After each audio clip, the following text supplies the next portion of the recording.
So, for this bonus episode, I am going to read Adam Miller's fantastic paraphrase of Romans Grace is not God's backup plan. Romans 1.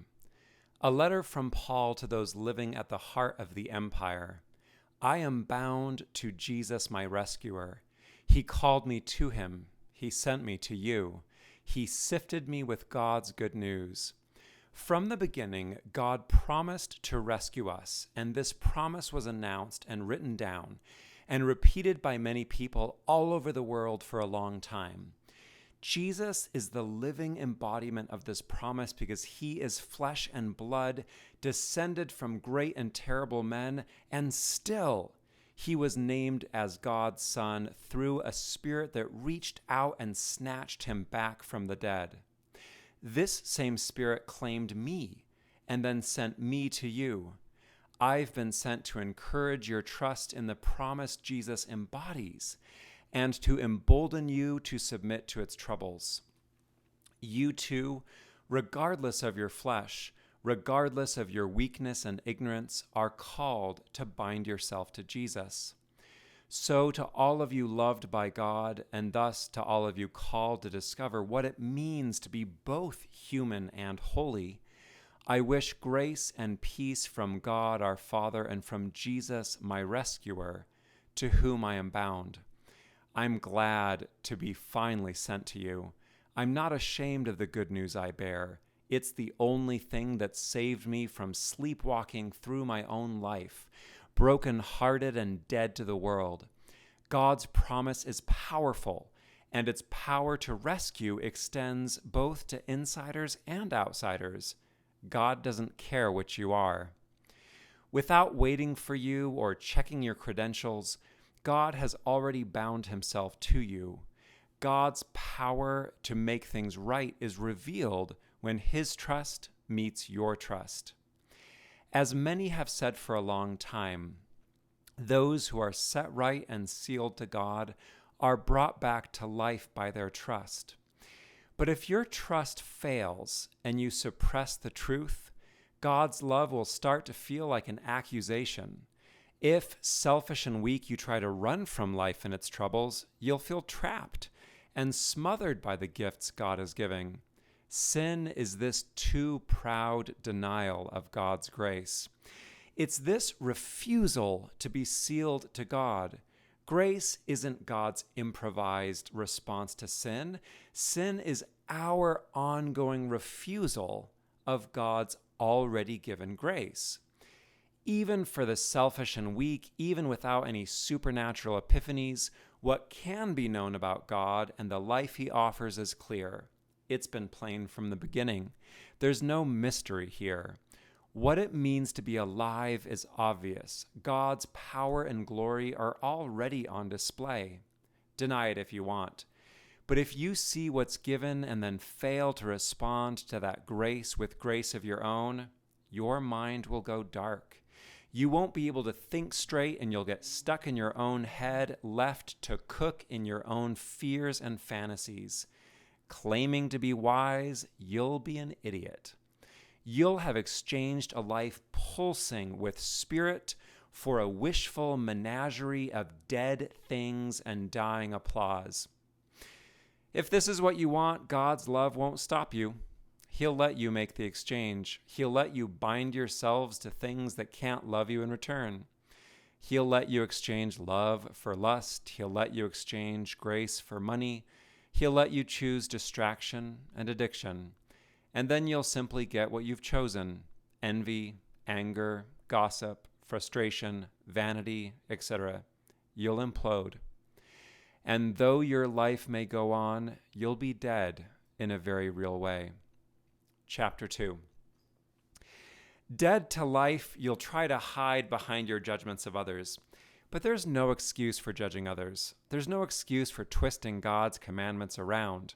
They were meant to seal you to both God and your neighbor, not estrange you from them. When you use the commandments to condemn others and congratulate yourself, you're the one who ends up condemned. Let's be honest. Whatever small talents or good fortune may be yours, you're not any better than anyone else. Pointing the finger elsewhere doesn't fool anyone. God sees the truth. Do you imagine, whoever you are, that you can escape God's work of making things right? Why do you despise his kindness and patience and tenacity? Don't you know that he wants to help you turn your life around? But your heart is hard and you hate to change. You deflect his grace at every turn, and that refusal builds in your mind, hour by hour, day by day, into the kind of white-hot frustration you expect God himself to unleash on Judgment Day. Your actions do have consequences. You will get what you gave. Those who do good and seek grace will find life, but those who suppress the truth will find loneliness and bitterness. Anguish and distress will hound them, insiders and outsiders both. God doesn't play favorites. If you've lived and sinned outside the law, then you'll face death outside the law. If you've lived and sinned inside the law, then you'll find death inside the law. Being lucky enough to hear the law doesn't make you right with God or bind you to him. Only fulfilling the law does. When outsiders intuitively respond to God's grace with grace and thereby fulfill the law, their lives reveal the truth of the law. Even without knowing the law, they show what the law is about. The law is written in their hearts, and when the end comes, their conscience will be clear. But if you call yourself an insider and think the law can save you, then why do you keep breaking the law? If you brag about being God's favorite because you know how to behave decently and dress modestly, then why do you misuse the law? If you go around advertising, I am a guide to the blind, I'm a light to those in darkness, I'm a corrector of the foolish, I'm a teacher of children, then why don't you fulfill the law? I'll tell you why. You don't fulfill the law because you can't. Only God can fulfill the law. And yet it's still true that being marked as an insider is a blessing, if the law is fulfilled. But if you misuse the law to suppress what the law itself is trying to display, then those signs that mark you as an insider won't help you. They'll condemn you. They won't do anything but show how far outside the promise you've wandered. Meanwhile, if outsiders intuitively align themselves with God's work of binding up the world's wounds, won't they be counted as insiders? Without a doubt. And then those outsiders will scold those that knew the plan but still abused the law. Insider or outsider, this isn't about making a good impression on people. This is about what's going on in your heart and in your head, and God knows them both. Chapter 3. There are advantages, though, to being an insider. The blessings are real. One big blessing is that as an insider, you're charged with studying and sharing the most important books about God. It's true that some insiders have treated these books lightly, and some have failed to trust what they reveal. Some have been unfaithful to their charge. Will that infidelity cancel out God's faithfulness? Never. Even if we are all liars, God stays true. Given God's commitment to us, some will use his grace as an excuse. They'll argue that because our infidelity highlights the tenacity of God's unwavering love, God should let our infidelity slide. They'll argue that because the contrast flatters and glorifies God, we shouldn't be condemned as sinners for making God look good. They'll even say that if God's grace is so unwavering, let's do more evil so that good may come. This is rubbish, and they know it. They deserve to get what they've chosen. Their bad faith isn't helping anyone. It's not helping God, and it's certainly not helping them. It just shows how badly people need to be saved from themselves. On this score, insiders are no better off than outsiders. I've already made this clear. Both insiders and outsiders are under the power of sin. It should be obvious that some local success with some modest kinds of obedience can't possibly save you. As many have said for a long time, everyone is a sinner. No one is right with God. No one at all. No one understands and no one wakes up. We are all alike in our aimless wandering. Everything we try just makes things worse. We have failed to be kind. We have failed to be honest. Our heads are full of curses. We're quick to cut and run. We leave disaster and wretchedness in our wake. We have no idea what peace feels like. Our hearts are full of fear, but a fear of God. This is harsh, but it has to be said. It has to be said so that you'll finally shut your mouth about how good you are. It has to be said so that the whole world, without exception, can be brought to stand naked and defenseless before the truth. No one can be made right with God by way of the law. The law gives you a totally different kind of gift. The law shows you that you're a sinner. This actually is a gift. Beyond the reach of the law, God's power to make things right is revealed. God's unwavering love is revealed in the world through Jesus, our rescuer. And more, it's revealed in everyone who responds to Jesus' trust with trust of their own. There's no difference between any of us here. We are all sinners, and we've all fallen short of God's glory. It's only by God's grace, a grace embodied in Jesus, our rescuer, that we are made right with God and sealed to him. With Jesus' own blood, God showed how far his mercy and unwavering fidelity are willing to go. He claimed Jesus as his own in order to show the length of his arm. God did it because even today, even in this present world, he's intent on straightening out the lives of everyone willing to trust in Jesus. Bragging, then, is ruled out. Is it ruled out through the law understood as a list of works? No.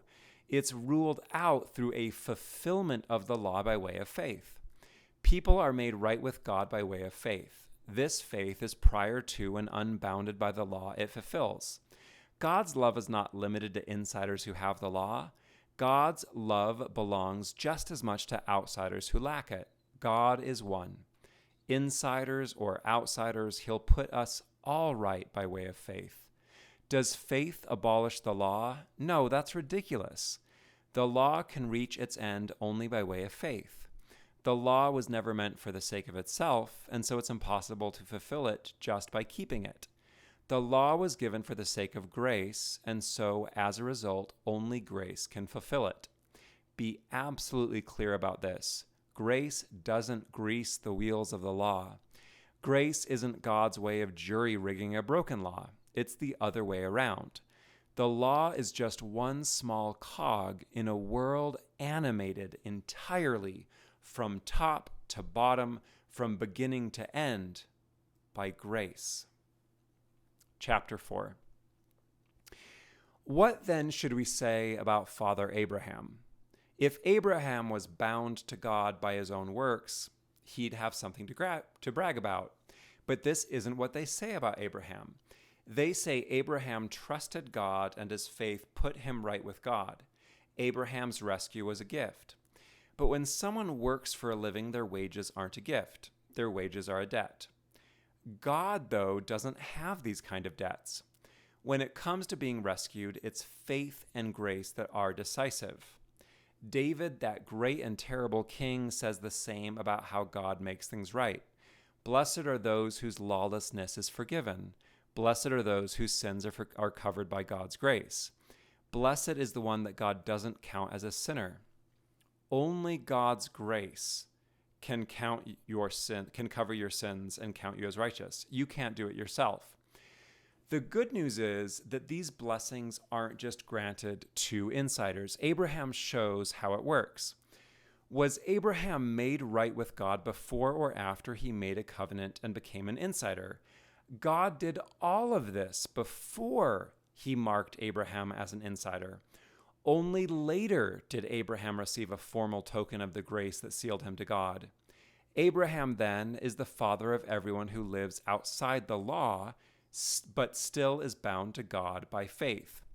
These outsiders, like Abraham, are as right with God as anyone else. Now, clearly, Abraham is also the father of every faithful insider, but it's their trust in God, the same trust that Abraham exemplified, that makes them Abraham's children, not the law. God promised Abraham the world, and this promise wasn't given by way of the law. The promise came through faith. If it were true that Abraham's promise passed only to those insiders who curate the law, then faith would be canceled out altogether and the promise would be void. Without faith and grace, the law sows only frustration and anger. The whole thing has to be about faith. Only faith accords with grace, and only grace can save the human family, insiders and outsiders both. Abraham is everyone's father. As God told Abraham, "I've made you, Abraham, the father of many nations." Abraham was standing in God's presence when this promise was given, and despite everything, he trusted it. He trusted that God could bring the dead back from life. He trusted that God could turn nothing into something. Hopeless, but still hoping, old man Abraham trusted that he would become a father. His faith didn't weaken when he took stock of his body 100 years old, already as good as dead. And his faith didn't weaken when he considered Sarah's womb. He didn't waver because God's promises don't waver. Instead, he grew strong in faith and gave all the glory to God. His trust bound him to God's grace. But Abraham's faith didn't just bind Abraham to God. Abraham's faith tapped into a much bigger grace, a universal love that's fixed in its commitment to every one of us. We too can be made right with God. We too can be snatched back from the dead. God has done it before, and he has the power to do it again, just like he did with Abraham, and more, just like he did with Jesus. Even though Jesus was handed over to death for our sins, God still raised him from the dead to save us. Romans 5. Set right by way of faith, we find peace with God through Jesus, our rescuer. By faith, we stand firm in God's good grace and rejoice in his great glory. But God's grace doesn't just rescue what's already good. The whole point is that trusting God, even our suffering, can bind us to him.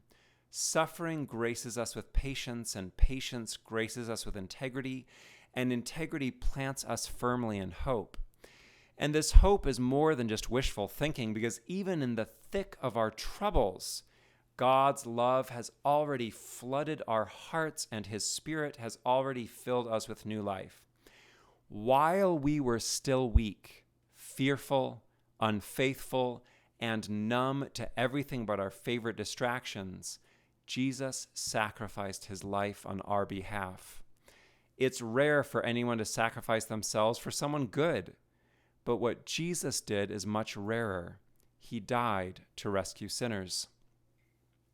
Love like this, love for an enemy in open rebellion, is an even greater kind of love.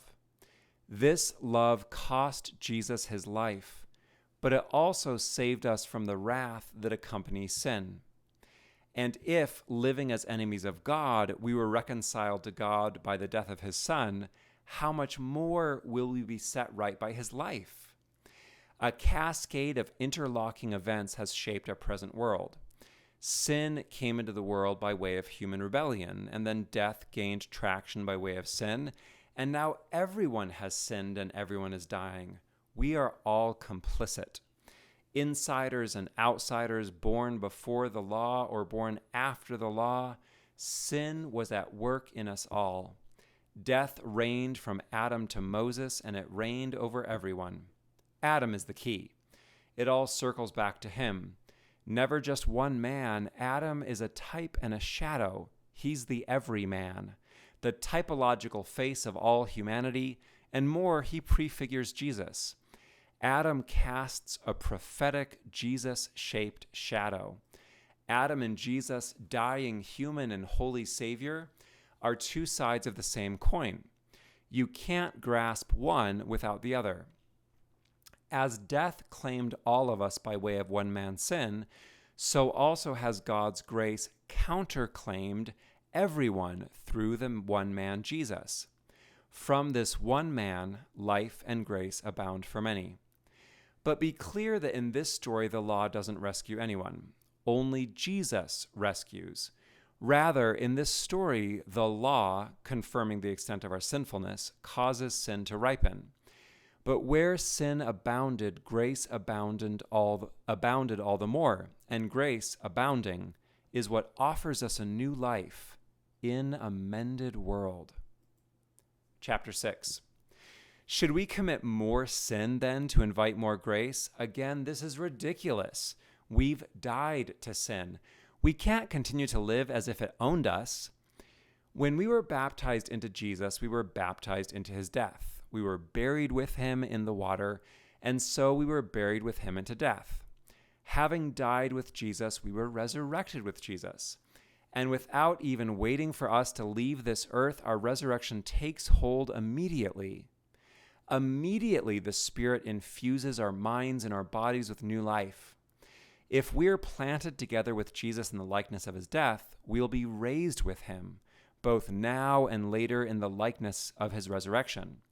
Our old way of being human was crucified with Jesus. Our old bodies, our old habits, our old desires died with him. His crucifixion cut the cord that bound us to sin. Now, when sin creeps in and tries to claim us as its own, we are free to refuse. Even if we make mistakes, we're no longer slaves to sin, bound to heel at its beck and call. We can put things right and move on and try again. People who are dead and buried aren't charged with crimes. They're beyond sin's jurisdiction. They belong to Jesus. Jesus, having passed through death's veil, will never die again. Death's claim is void. Jesus died to sin just once, and now he lives to God. The same is true of you. Don't allow sin to rule your body and hijack your desires. Don't offer your limbs and organs for its amusement. Rather, offer yourself to God as one resurrected from the dead for the sake of the covenant. Live under grace, not under the law. Living under grace and not under the law, should we offer ourselves again as slaves to sin? No! Hang on to the freedom you found in grace. Thank God that you're no longer slaves to sin. Freed from sin, fit yourself to God. Offer your body as an organ of holiness. When you were a slave to sin, you fancied yourself free from God. But what good ever came of that? Aren't you ashamed? You've been down that road and found nothing but death. Now that you're free from sin and bound to God, it's time to shoulder the kind of holiness that's proper to being human. It's time to enter here and now the next life. Remember, the wages of sin are death, but God's free gift is life in Jesus. Chapter 7. Say you were born an insider and lived under the law. Still, the law only binds the living. Once you're dead, you've left its jurisdiction. A married woman is bound to her husband only as long as he lives. But if her husband dies, that law no longer applies. She's free to remarry. If she cheats on him while the law's in force, that's adultery. But if death intervenes, she's free to love again. It's the same for you. You died to the law when you died with Jesus, but now raised with Jesus, you belong to another. You're rooted in the love that caused you to bear fruit for God. In your old life, your passions and flesh were hijacked by sin and inflamed by the law. Abetted by the law, sin sowed death in your flesh. It blunted your mind, it dulled your senses, it hardened your heart. But now, rescued, you're beyond the reach of the law. Before you were a slave to sin, now you're bound to God. No longer enslaved to death by the law, you're sealed to life by the Spirit. Should we say then that the law is sin? No. But the law isn't inherently good either. The law is only good when it's paired with grace. Severed from grace, the law is amenable to abuse. It's easily repurposed by sin. The law is like an atom that's one short of an electron. If it's not already bound to grace, it will happily lock orbits with any questionable partner that wanders by. I wouldn't have known sin without the law. More, I wouldn't have burned with lust if the law had said, don't lust. Sin saw an opening in these prohibitions and slyly seized it. The opening is obvious. We want what we can't have. Desire loves a vacuum, and prohibition creates one. Partnered with sin, the law ironically trains us to want what it forbids us to have. It follows then that without the law, sin is dead. It doesn't have any fuel to burn. Once I was alive without the law. Then the law came, sin ignited, and I died. The commandment that paired with grace would have given life didn't bring me anything but death. Rather than displaying God's love, the law ended up obscuring it. It deceived me and then burnt me to the ground. But the law isn't at fault here. I am. God gave the law to promote what's good. Is the death that followed my abuse of the law good? No. But even when hijacked by sin, the law still does some good by unmasking it. The law shows that the fruit of sin isn't freedom, but death and captivity. The law was supposed to be a vehicle for grace and spirit, but made of flesh, I suppressed God's grace, and the law sold me into sin. Now, bound by sin, I don't understand what I'm doing. I don't do the things I love. Over and over, I end up numb and distracted, hurting those I love, and doing what I hate. In a very real sense, I'm no longer in charge of my life. I'm still culpable, but sin, like a cancer, lives in me. It's commandeered my flesh, and now it runs the show. I feel like a bystander in my own life. I'm divided against myself.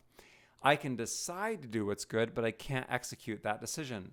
I don't do the good that I will, I do the evil that I despise. Do you see what I mean? If I don't do the good that I choose, then I'm not the one making the decisions. It's sin that decides.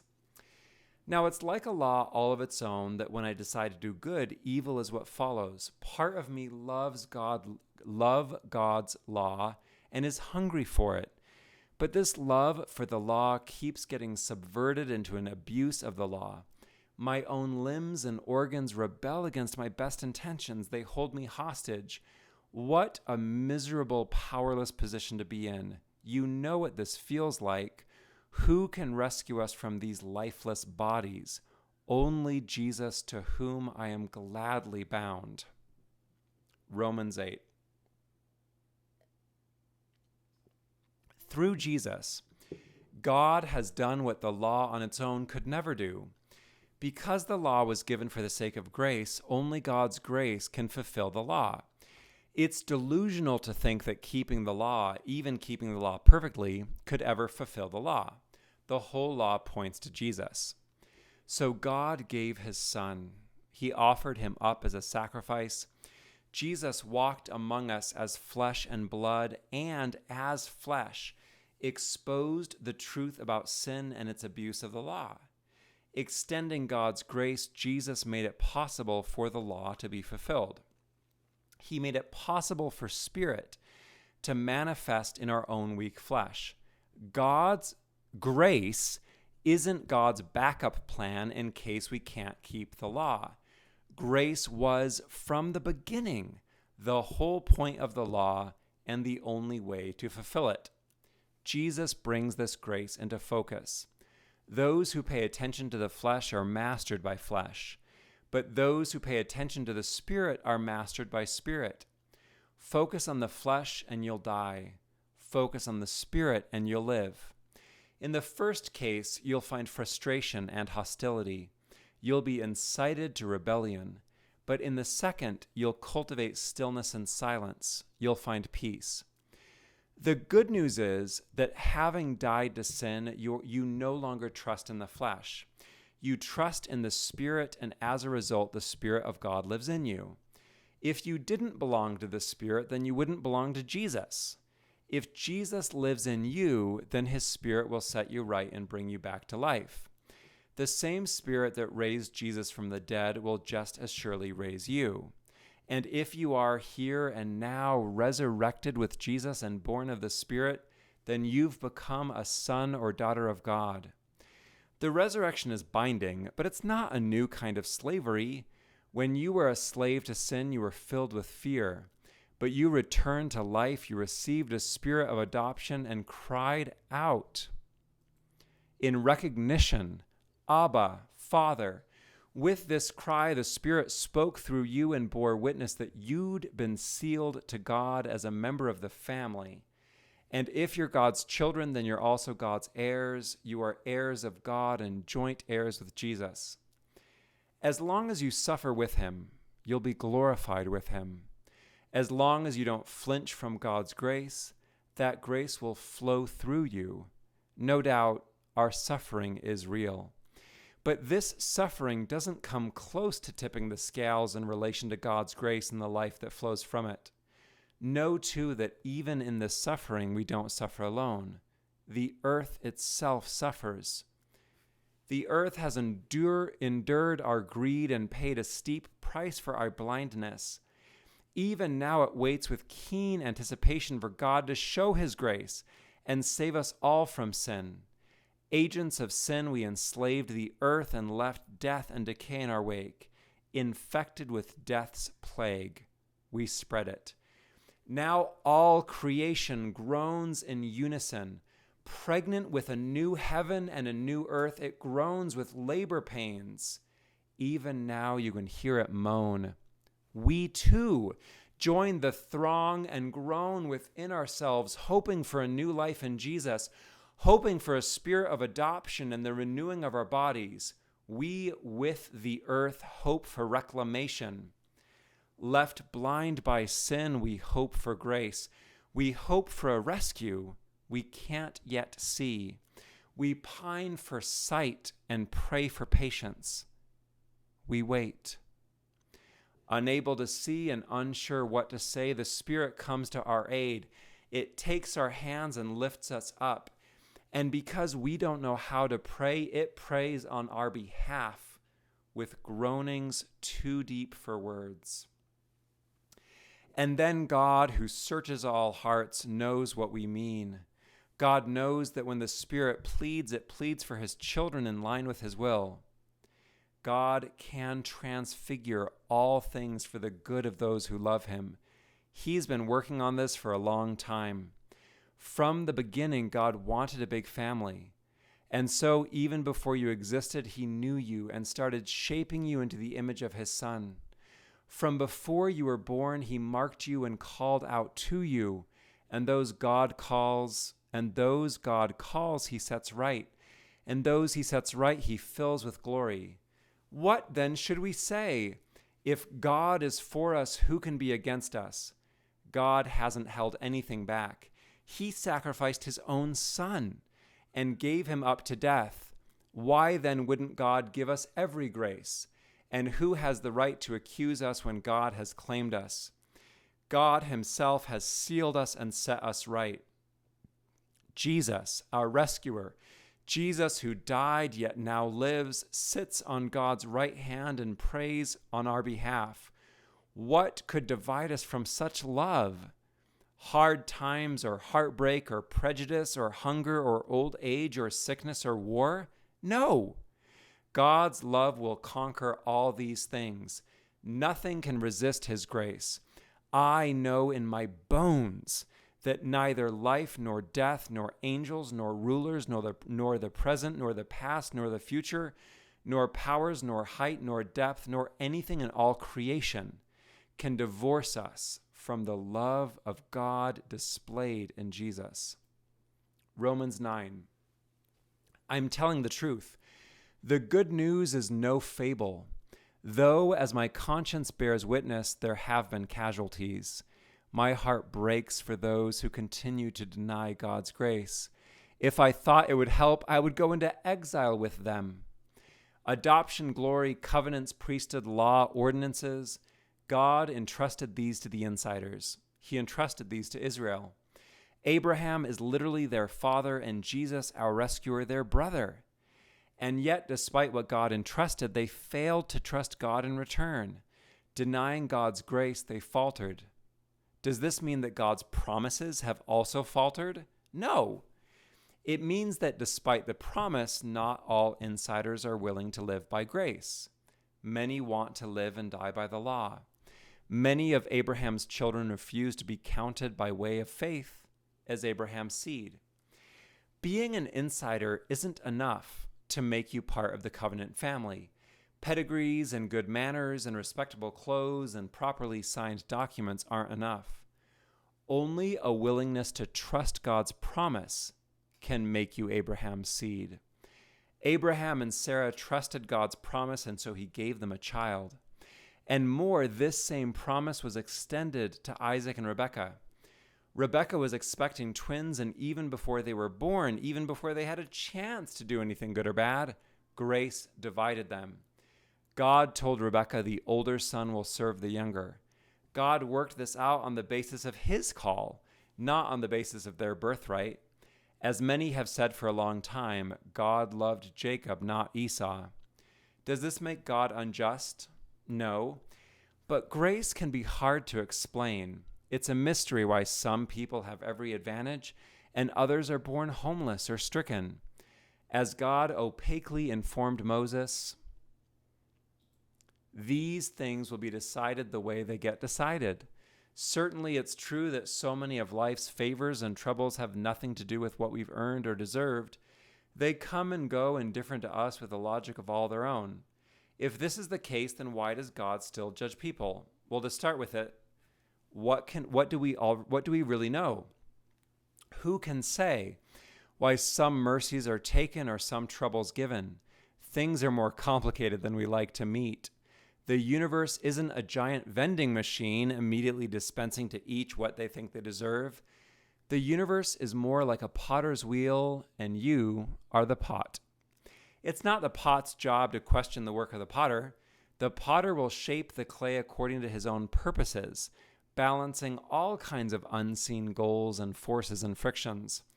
Whether the pots appear to us beautiful or misshapen, honorable or dishonorable, they still manifest God's patience and mercy. They still display God's willingness to work with the clay. Favored or troubled, high or low, God gathers his family not only from insiders, but also from outsiders. For a long time, many have talked about this surprise.